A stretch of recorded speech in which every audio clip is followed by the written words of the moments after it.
किसान भाइयों, आज हम बात करेंगे गेहूं की बालियां निकलते समय सबसे अच्छा स्प्रे कौन सा है। कौन सा स्प्रे ऐसा है जो ज़्यादा अच्छा रिजल्ट हमारी गेहूं की बाली निकलते समय बालियों के अंदर देगा, जिससे कि जो हमारी बालियां होंगी वो लंबी आएंगी, उनका जो दाना है उनका भराव अच्छे से हो सके, दाने के अंदर वजन मिल सके, दाना चमकदार हो सके, और किसान भाइयों ओवरऑल जो हमारा एवरेज निकल करके आए गेहूं की फसल का वो भी एक शानदार एवरेज देखने को मिले।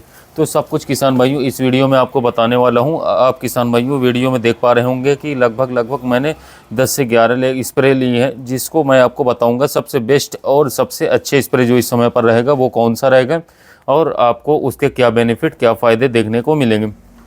तो वीडियो में लास्ट तक बने रहें, जिससे कि आपको एक सही और अच्छी सटीक जानकारी मिल सके। अगली वीडियो किसान भाइयों किस खेती से संबंधित आप चाहते हैं नीचे कमेंट सेक्शन में बता सकते हैं। तो सबसे पहले ले लेते हैं किसान भाइयों, बालियां निकलते समय पर सबसे शानदार स्प्रे में हम क्या सल्फर का प्रयोग कर सकते हैं या फिर नहीं कर सकते हैं। तो किसान साथियों, मैं आपको बताना चाहता हूं कि जिस समय पर हमारी जो फसल है वो गबोड़ अवस्था में आती है, और गबोड़ अवस्था में आते समय यदि हम सल्फर का उपयोग अपनी गेहूं की फसल के अंदर करते हैं तो ज़्यादा अच्छे परिणाम हमें देखने को नहीं मिलेंगे, क्योंकि सल्फ़र का जो मेन और मुख्य कार्य रहता है किसान साथियों, वो किसान भाइयों गबोड़ अवस्था से पहले रहता है। तो इस समय पर आप सल्फ़र का प्रयोग करके सिर्फ अपने पैसे को ही नुकसान में डालेंगे, पैसे का ही नुकसान करेंगे। तो आप इस समय पर सल्फ़र का प्रयोग बिल्कुल भी ना करें। अब बात करते हैं किसान साथियों, दूसरा स्प्रे है बोरॉन का, बोरॉन 20% का, जो आप वीडियो में देख पा रहे होंगे।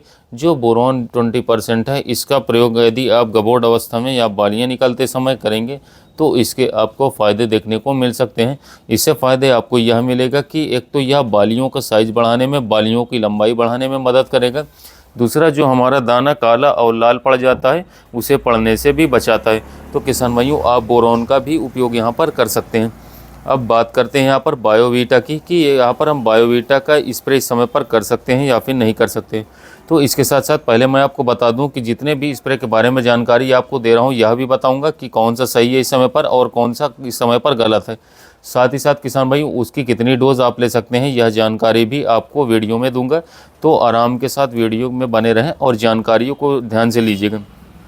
तो ध्यान करते हैं बायोवीटा के बारे में। तो पीआई का बायोवीटा एक ऐसा खाद आप इसे कह सकते हैं, एक ऐसा स्प्रे इसे कह सकते हैं कि इसके बहुत सारे बेनिफिट आपको देखने को मिलते हैं।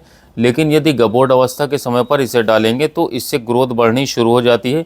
जिसका स्प्रे लगेगा तो तुरंत यह हमारी फसल की ग्रोथ बढ़ानी शुरू कर देगा और बालियों का साइज़ जो होगा वो छोटा रह सकता है। तो इस समय पर किसान भाइयों आपको बायोवीटा का भी स्प्रे नहीं करना है, क्योंकि यदि हमारी फसल की, हमारे पौधे की हाइट बढ़नी शुरुआत हो जाती है तो हाइट की तरफ ताकत लगनी शुरुआत हो जाएगी और बालियों की तरफ फिर ताकत नहीं लग पाएगा, तो बालियां छोटी रह सकती। अब बात करते हैं किसान भाइयों सागरिका का, कि हम सागरिका किस में स्प्रे कर सकते हैं कि नहीं। तो सागरिका का स्प्रे भी आपको नहीं करना है, क्योंकि जिस तरीके से बायोवीटा कार्य करता है उसी तरीके से सेम सागरिका कार्य करता है और दोनों लगभग बिल्कुल एक से ही किसान भाइयों रहते हैं। तो आपको यहाँ पर सागरिका का उपयोग भी नहीं करना है। इनका सबसे सही समय रहता है किसान भाइयों जब हमारी फसल 25 से 30 दिन के आसपास होती है, 35 दिन के आसपास की होती है। उस समय पर यदि आप इसका स्प्रे कर किए होते तो काफ़ी अच्छा रिजल्ट आपको मिलता, या फिर हमारी फसल की ग्रोथ अच्छे से नहीं हुई, फसल की जो किसान भाइयों बढ़वार वो अच्छे से नहीं हुई, उस कंडीशन में ही सिर्फ आप सागरिका या बायोवीटा का स्प्रे कर सकते हैं। अब बात करते हैं किसान साथियों की NPK 19-19-19 का स्प्रे क्या इस समय पर लाभकारी रहेगा या फिर नहीं रहेगा। तो किसान भाइयों इस समय पर NPK 19-19-19 का स्प्रे आपको बिल्कुल भी नहीं करना है, क्योंकि इसके अंदर नाइट्रोजन की मात्रा दी हुई है जिससे फसल की बढ़वार और तेज़ हो सकती है।